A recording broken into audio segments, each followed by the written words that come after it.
So our last, but certainly not least, Fast and Furious talk of Shmoocon 2024 is Sobriety Hacks with JenniferVanAntwerp. Please give her a warm Shmoocon welcome.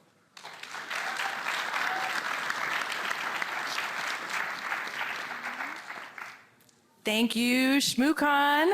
I am so excited for my very first public speaking engagement ever. I am also very scared for my first public speaking engagement ever, not just because of the public speaking aspect, but because this can be a heavy subject and it's something that I'm going to be a little bit vulnerable with.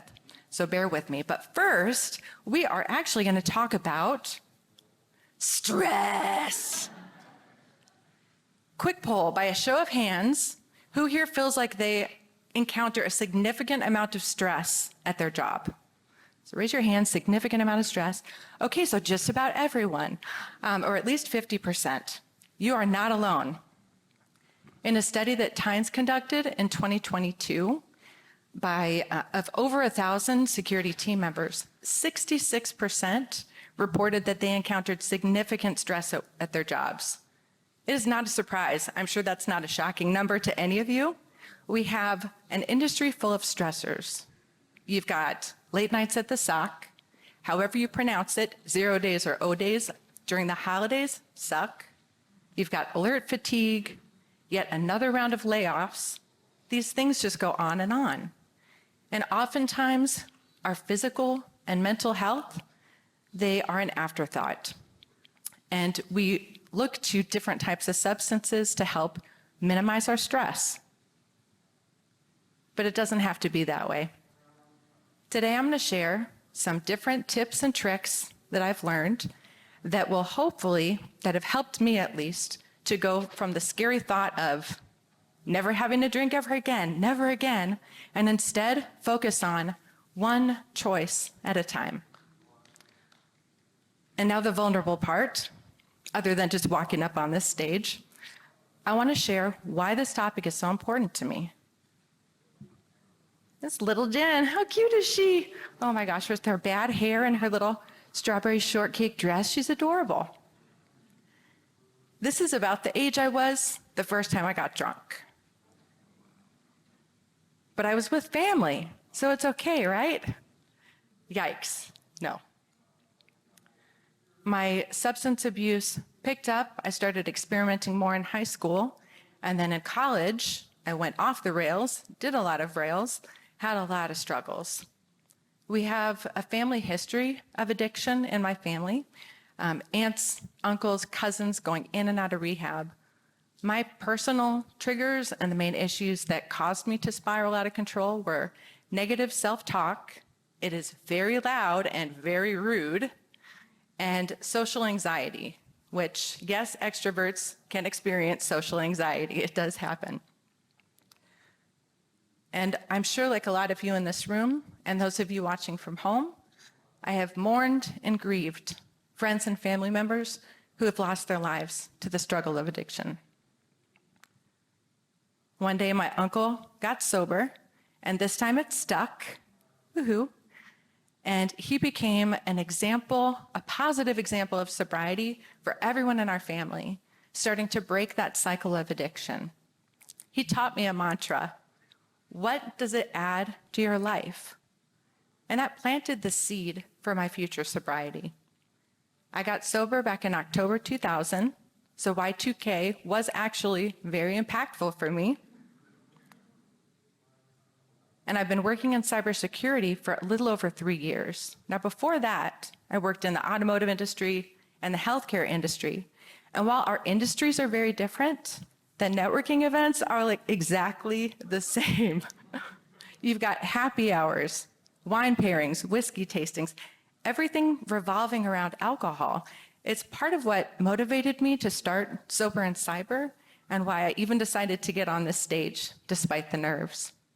Addiction does not discriminate, and it doesn't care what industry you work in.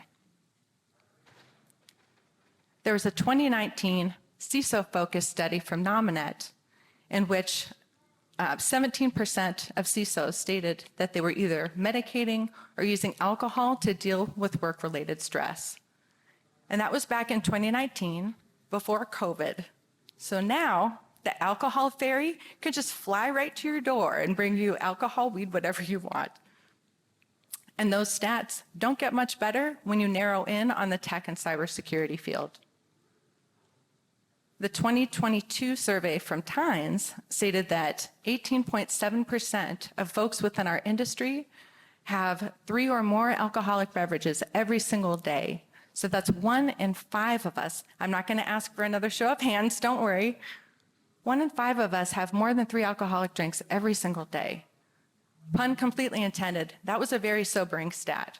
Okay, now, done with the depressing stats and the really bad 8-year-old hair, on to the fun stuff. Are you ready for sobriety hacks? Exclamation points. These are some of the different things that I've been able to, I guess I already, I cheated. I already gave my best line here. Oh, there we go. Now we can have the sobriety hacks. Exclamation point. Thank you.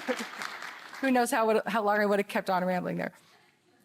Again, these are the things that helped me go from being afraid of never again and focusing on one choice at a time. So hack number 1, believe in the power of mantras. My uncle shared a whisper of a mantra with me that became my sobriety battle cry. What does it add to your life? Find the mantra or the why that works for you. Number 2, focus on gratitude. What works for me is I have a gratitude journal that I write down 3 different things I'm grateful for every single day. They could be sweet moments, funny quotes from your kid, different achievements that you're proud of.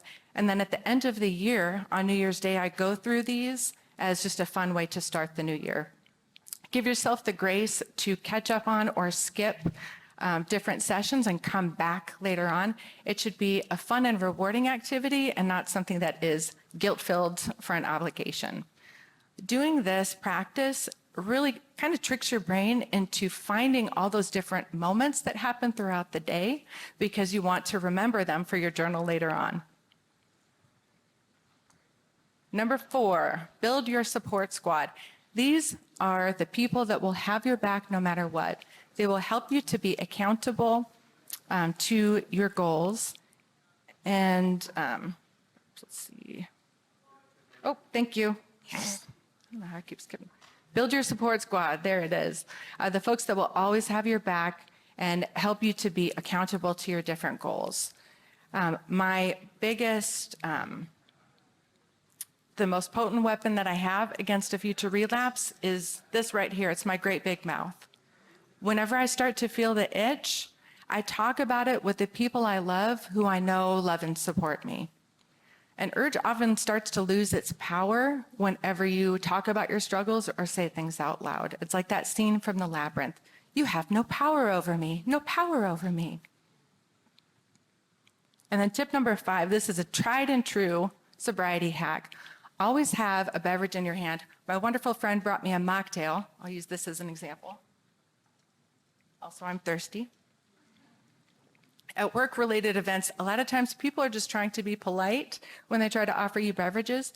If you always have a mocktail or sparkling water in your hand, the chance of that happening is significantly reduced. And on the topic of networking events,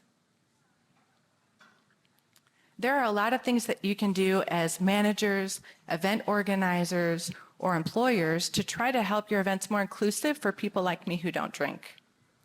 Because after all, there are a lot of reasons why someone might choose not to drink at that particular moment.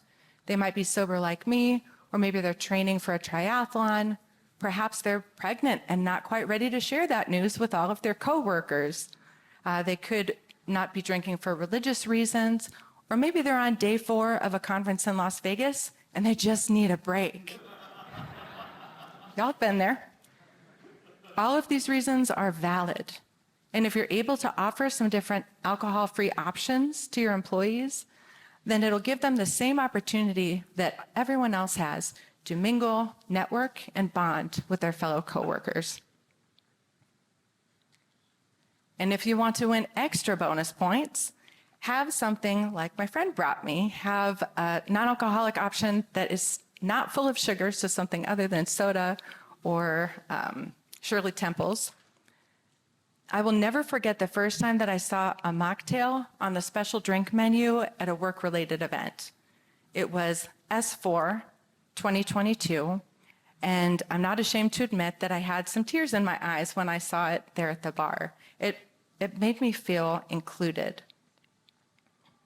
And I'm getting the stop sign up there, so I will hop through there. So at the end of the day, we're all just perfectly imperfect people trying our best to make healthy choices and make genuine connections with the people around us. If anything that I've said here today has struck a chord, just know that making these changes doesn't have to be scary or all-encompassing. You can take these incremental changes to start moving towards either a more sober lifestyle or sober-ish. These are things that you can do from day to day. You can start today. You can do it. I believe in you. And if you want a reminder of these, come find me. I have some little coasters because I think sober coasters are just ironic and hilarious. So thank you very much, ShmooCon.